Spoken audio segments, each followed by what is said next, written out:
my grandmom, I just want to say that I really love her. In spite of all the discrimination that I met with when I was growing up, I really love her. She's a great grandma, very supportive.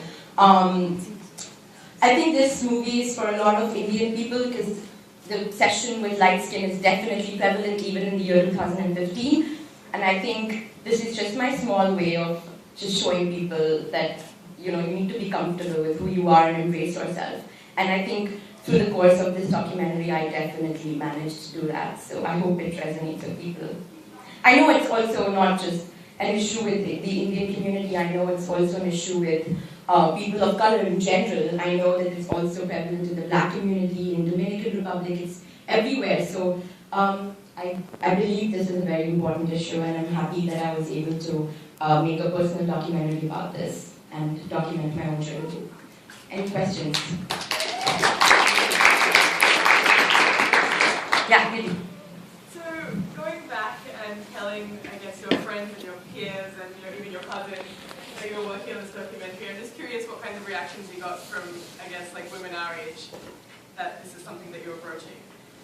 I think my cousins were just like surprised because I'd never spoken to them about this when I was growing up. It was something that I internalized and never really spoke to them about, and they were really surprised that I felt like that when I was growing up. And I think through this documentary, like I said, it just gave me a platform to voice my opinion in a more forceful way, which I could never do earlier, I guess. And I think that holding the camera in my hand and just going around documenting just gave me that sort of power and confidence to talk about it. And also meeting Nandita, who's a big Bollywood actress, and I was so grateful that she agreed to work in the documentary. Just hearing her talk, and I realized it's not just with common people, it's also with a famous Bollywood actress. It's also with my maid, like my maid has similar issues. Everyone is dealing with it, and not just women, but also men. So yeah, I think they were mostly surprised, but my grandmom, it was very difficult to interview her because she's my grandmom. I've grown up with her, and she's seen me as a baby.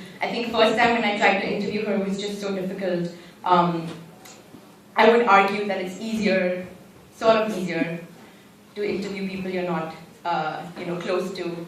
And it was definitely tougher, and I think a lot of us have tried to do that, including family, and it's just tougher. But I'm glad that they agreed to be on camera, because this was questioning their mindsets and their thought process, and to be on camera and actually talk about their feelings is a very difficult thing, and I get that. So I appreciate them, just agreeing to be on this documentary.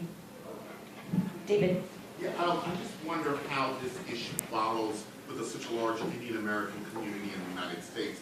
Does this issue follow in the American Indian community as much, or in any way?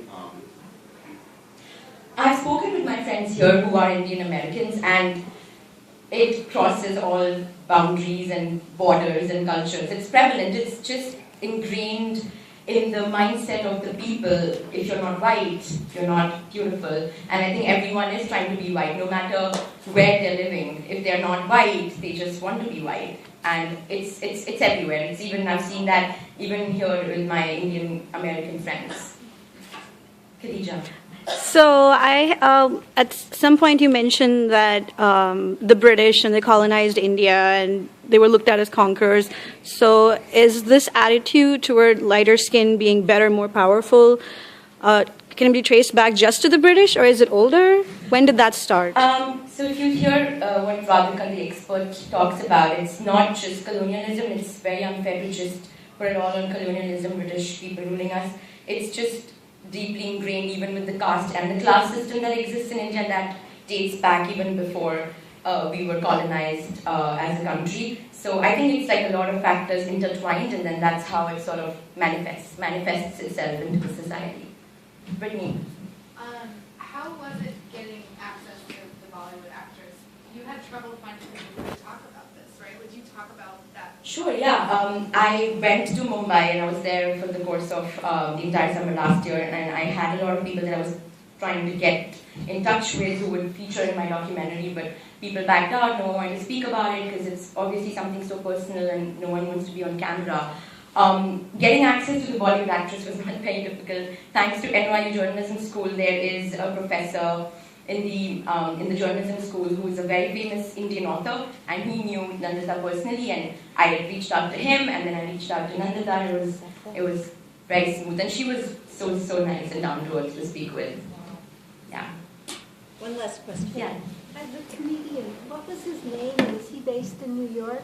No, he's not. He's based in Mumbai. His name is Varun Thakur, but they have a group. It's called Shits and Giggles. If you guys want to, they have a YouTube channel. You can watch them. They're amazing. They're super funny, and I think he just added that line of humor that I needed in my documentary.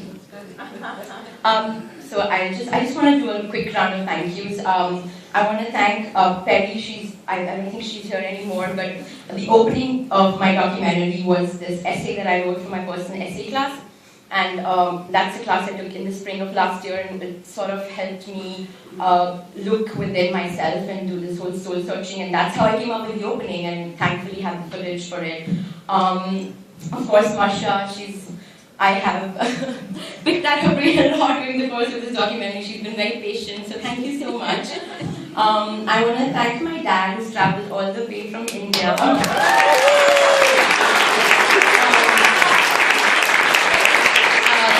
My parents have been very supportive through this entire course of making of this documentary. It was very emotionally draining, physically, for all of us, all 15 of us. And I'm just so happy that my dad especially came for this festival, and I wish my mom could make it, but she's back home, but we miss her. And I want to give a shout out to Antonio, my composer. He did such an amazing job. He can make out. Worked on very tight deadlines with me. So thank you so much, and just thank you to Khadija. She designed the amazing poster for my documentary, and I forgot to credit you. I'm sorry, but I love you. Thank you so much.